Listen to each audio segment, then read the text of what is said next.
बड़ी जानकारी है। बसपा ने 20 प्रत्याशियों की सूची को जारी कर दिया है। प्रदेशाध्यक्ष भगवान सिंह बाबा ने जारी की है सूची। इस वक्त की बड़ी खबर और ये बड़ी जानकारी हम आपको दे रहे हैं। आपको बता दें कि राजस्थान में विधानसभा का चुनाव होना है। 25 नवंबर को मतदान किया जाएगा, जिसको लेकर बीजेपी हो, कांग्रेस हो या बसपा ही क्यों ना हो, सब अपनी सूची जारी कर रहे हैं। सच बेधड़क आपको सबसे पहले ये सूची दिखा रहा है। बता दें कि बीएसपी ने अपनी सूची जारी कर दी है। प्रदेशाध्यक्ष भगवान सिंह बाबा ने सूची जारी की है। बड़ी खबर, बड़ी जानकारी आप देख सकते हैं तस्वीरों में। आपको बता दें कि बसपा ने 20 प्रत्याशियों के नाम का ऐलान कर दिया है। इस वक्त की बड़ी जानकारी और बड़ी खबर आपको दे रहे हैं।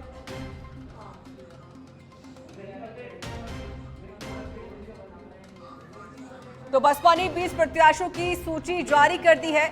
प्रदेशाध्यक्ष भगवान सिंह बाबा ने ये सूची जारी की है। सुनील यादव मेरे साथ जुड़ चुके हैं फोन लाइन पर, मेरे सहयोगी। सुनील, 20 प्रत्याशियों के नाम का ऐलान कर दिया है बसपा की तरफ से। कौन कौन से वो उम्मीदवार हैं जिसका जिक्र किया जा रहा है? जी बिल्कुल रीता, देखिए कि बसपा की छठी सूची है राजस्थान में और आज 20 नामों की सूची जारी की है। इससे पहले छोटी सूचियां जारी की जिसमें कभी 5 नाम, कभी 7 नाम ऐसे नाम हुए थे और अभी 20 सूची आने के बाद करीब राजस्थान में 47 उम्मीदवार घोषित कर दिए बसपा ने। और खास बात यह है कि पिछले 2018 चुनाव की बात करें तो कांग्रेस और बीजेपी के बाद में अगर सबसे ज्यादा सीट मिली थी तो बसपा पार्टी थी। बसपा को 6 जो सीट है वहां से जीत मिली थी, यानी 6 विधायक बसपा के। हालांकि वो दूसरी बात है कि 6 बसपा के विधायक कांग्रेस में शामिल हो गए थे और कांग्रेस ज्वाइन कर ली थी।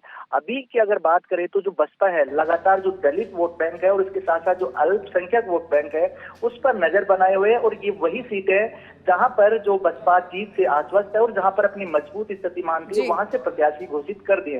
इसके अलावा खास बात ये भी है कि अगले महीने मायावती जो बसपा सुप्रीमो है उसका राजस्थान दौरा है, 3 दिन तक दौरे पर रहेंगी और तमाम जो जीत सुनिश्चित वाली है सीट उन पर वो सभाएं करेंगी, संबोधित करेंगी और एक रणनीति भी तैयार करेंगी। तो बसपा की अभी यही है जो चुनावी रणनीति माने कि मायावती के दौरे से पहले जो संभावित सीटें हैं जहां पर उम्मीदवार मजबूत स्थिति में है वहां जल्दी से जल्दी सारी लिस्ट जारी कर दी जाए, उम्मीदवार की घोषणा कर दी जाए ताकि 3 दिन के मायावती के दौरे में वो अलग अलग इलाकों में जाकर सभा कर सके। लेकिन सुनील, सवाल इसलिए भी खड़े हो रहे क्योंकि आपने देखा होगा 18 का जब चुनाव हुआ था राजस्थान का विधानसभा का, तो इसमें जो 6 बसपा के उम्मीदवार थे उनको जीत हासिल हुई थी, लेकिन वो सभी कांग्रेस में शामिल हो गए, जिससे दिक्कतें खड़ी हो गई है बसपा के लिए। अब क्या लग रहा है, क्या जो 18 में हुआ था या फिर से हो सकता है 23 में? जी रीता, बसपा की पूरी जो कोशिश है वो यही है कि जो डैमेज कंट्रोल है, जिस तरह से 2018 में उसके 6 विधायक कांग्रेस में शामिल हो गए थे ऐसी स्थिति ना हो। तो इस बार कोशिश यही है बसपा की कि जो जमीनी कार्यकर्ता है उनको टिकट दी जा रही है यहाँ पर और साथ ही साथ जो पार्टी उनसे यह भी शायद आश्वस्त होगी कि वो पार्टी छोड़कर नहीं जाएंगे। जबकि इस बार पार्टी इस कोशिश में रहेगी कि जो भी जो पार्टी सरकार बनाएगी सशर्त उनके साथ गठबंधन करे, क्योंकि पिछली बार जिस तरह से जो गठबंधन हुआ था वो पार्टी से बिना किसी शर्त के 6 विधायक जो कांग्रेस को समर्थन दिए थे और बाद में कांग्रेस में शामिल हो गए थे। इस बार कोशिश ये रहेगी कि जो बसपा सुप्रीमो है वो और बसपा की जो राष्ट्रीय कार्यकारिणी है वो एक सशर्त जो गठबंधन करेगी जो भी राजस्थान में जो पार्टी सरकार बनाएगी। तो संभवतः हो सकता है कि इस बार विधायक ना टूटे और गठबंधन के साथ पूरे 5 साल निकालें। और साथ ही साथ बसपा यह भी दावा कर रही है कि इस बार जो राजस्थान में बसपा है वो सेंटर ऑफ पावर बनेगी, यानी जो भी सरकार बनाएगी उस सरकार में महत्वपूर्ण रोल बहुजन समाजवादी पार्टी का रहेगा। देखिए सुनील, देखिए हम मायावती का जिक्र जब करते हैं तो मायावती ने कहा था कि भाई अब लोकसभा का चुनाव जब होगा हम अकेले लड़ेंगे। उन्होंने यूपी में भी यही बात का जिक्र किया था। राजस्थान में क्या लग रहा है कि फिर से जो उत्तर प्रदेश में कहा था बसपा सुप्रीमो मायावती ने, लोकसभा के लिए भी कहा था, तो क्या राजस्थान में वो चुनाव अकेले ही लड़ेंगे या किसी का सपोर्ट लेंगे या सपोर्ट करने वाली हैं?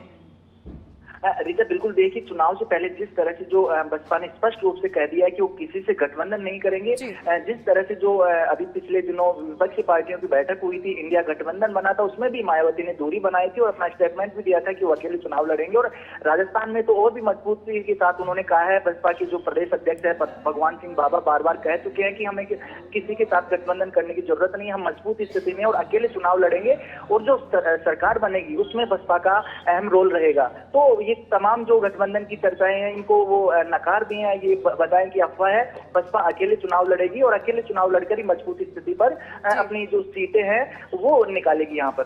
चलिए सुनील, बहुत बहुत शुक्रिया आपका अधिक जानकारी देने के लिए।